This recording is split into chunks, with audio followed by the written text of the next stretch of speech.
नमस्कार दोस्तों, चैनल को ज़रूर सब्सक्राइब कर लें, बेल आइकन का दबा लें ताकि आपको नए नोटिफिकेशन मिलते रहें। धन्यवाद। नमस्कार दोस्तों, आप सभी का फिर से एक बार इस चैनल पे स्वागत है। जैसे कि आप सभी ने बहुत सारे वीडियोस में आपने देखा होगा कि पोलाक प्रेसनर ग्रांट के लिए कैसे अप्लाई करते हैं, तो उसमें मेरे को अभी 3-4 दिन पहले से करीब 3-4-5 फ़ोन आ गए हैं कि हम अपने उसमें प्रोजेक्ट में बजट रिपोर्ट या बजट को कैसे इंक्लूड करें। तो मैं एक चीज़ ये बता दूं कि जब हम बजट बनाते हैं तो हमें बहुत सारी चीज़ों का ध्यान रखना होता है। उसमें मुख्यतः 3 चीज़ों पर हमें फोकस करना होता है, जिसमें हम लास्ट 3 इयर्स में हमने अपना कितना आर्ट वर्क मार्केट में सेल किया, उसको उस हिसाब से हमें डॉलर्स में कन्वर्ट करके हमें वो लिखना होता है। तो जैसे हमने 3 लाख का अगर कोई काम बेचा है 1 साल में, या 4 लाख का काम बेचा है, तो उसको हमें कितना डॉलर्स में उसको कन्वर्ट करके कितना होता है वो डॉलर में सिर्फ संख्या लिखनी है, ना उसमें के पीछे यूएसडी लिखना है, ना डॉलर का सिंबल डालना है, जस्ट संख्या लिखनी है।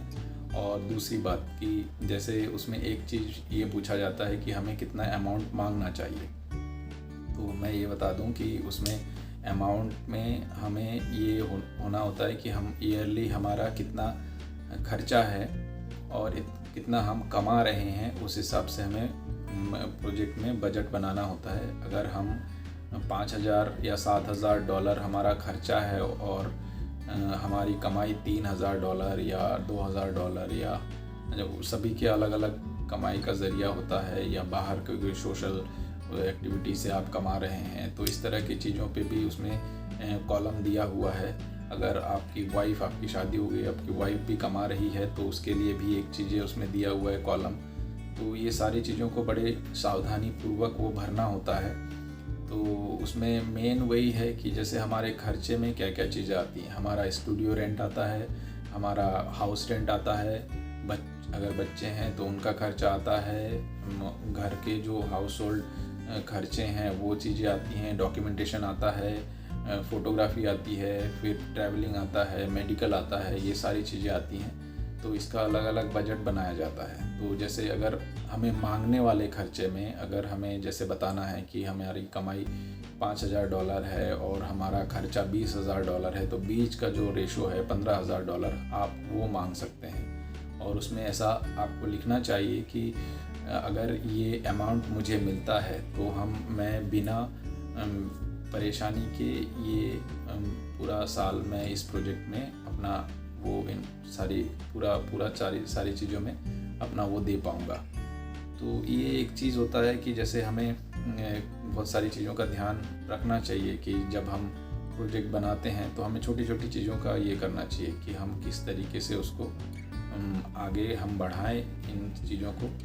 तो वही है कि बजट में ज़्यादा कुछ बड़ा भारी भरकम सा वो नहीं है। आप जब भी ये बजट लिखेंगे तो उसमें दिया हुआ सारी चीज़ें आपको बहुत ही फेयरली लिखना होगा, क्योंकि क्या होता है वो लोग कई बार वो मांगते हैं आपका बैंक स्टेटमेंट, जिसमें हमारे यहाँ तो हिंदी में लिखा रहता है, उसको हमें कन्वर्ट करके डॉलर में लिखना होता है। तो वो चीज़ कभी कभार वो लोग मांग लेते हैं, तो इस चीज़ का खास हमें ध्यान रखना चाहिए कि जब भी वो मांगे तो हमें ऐसा भी अमाउंट नहीं लिखना है कि वो हमारे बैंक बैलेंस या बैंक अकाउंट से ज़्यादा या कम हो, क्योंकि अगर वो आपसे आपका बैंक स्टेटमेंट मांग लिए तो आप वो झूठे कहलाएंगे और सबसे पहले वो खारिज कर देंगे। तो ये चीज़ों पर बहुत ध्यान रखा जाता है। तो आप हमेशा ट्रांसपेरेंसी बरतें कि इस तरह की चीज़ों में भरने के लिए सबसे बढ़िया वही है कि जितना आपका ईयरली, किसी का ऐसा नहीं भी हुआ है। जैसे एक फ़ोन आया था, बोलते हैं मेरा पिछले 2 साल से कोई काम नहीं बिका, तो मैं क्या लिखूं। तो मैंने उनसे पूछा कि आप कमर्शियल वर्क किए होंगे, तो बोले हाँ। तो मैं बोला कि अगर आपने कमर्शियल वर्क किया है तो आप उसमें कमर्शियल वर्क का जो भी एक्सपेंस है वो आप जोड़ सकते हैं। तो वो उस तरीके से उसमें दिया हुआ था कि कमर्शियली भी आप अगर कोई प्रोजेक्ट करते हैं तो आपने एक्चुअली आर्ट फील्ड से आपने कितना कमाया, वो चीज़ों का ध्यान रखा जाना चाहिए और उनको बाकायदा ईमानदारी से वो चीज़ें लिखना भी चाहिए।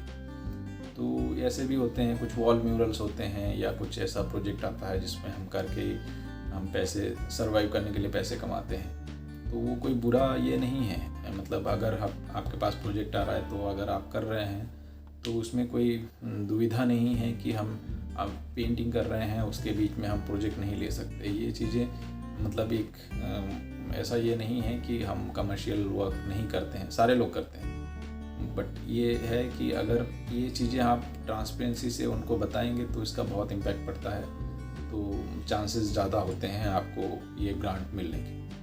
तो इस बात का बहुत ध्यान रखें कि आपको कोई भी चीज़ उल्टा सीधा नहीं भरना है, आराम से लिखना है। बजट जितना जितना हुआ हो एक अप्रॉक्स आप रेशो बना लीजिए, कैलकुलेटर लेके बैठिए। जैसे अभी 72 रुपये कुछ पैसे डॉलर्स के हिसाब से चल रहे हैं तो उसको आप कन्वर्ट कीजिए। कन्वर्ट करके आपको पूरा उसमें सिस्टमेटिक वे में लिखना चाहिए। जैसे हमें एक फेयर अमाउंट में कैसे होता है कि हमने अप्रॉक्स $2000 लिख दिया, तो ऐसे बिल्कुल नहीं लिखना है $2000।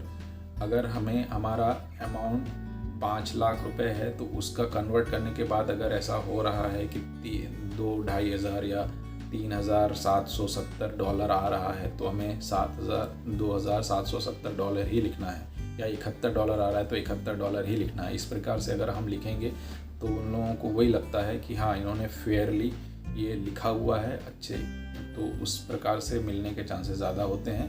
तो आप लोग इस बात का विशेष ध्यान रखें। जब भी कोई ये हो, आपको अगर किसी को भी कुछ ऐसा क्वेश्चन लगे तो आप कमेंट बॉक्स में बिल्कुल लिखिए, मैं उसका आंसर वीडियो के ज़रिए ज़रूर दूंगा।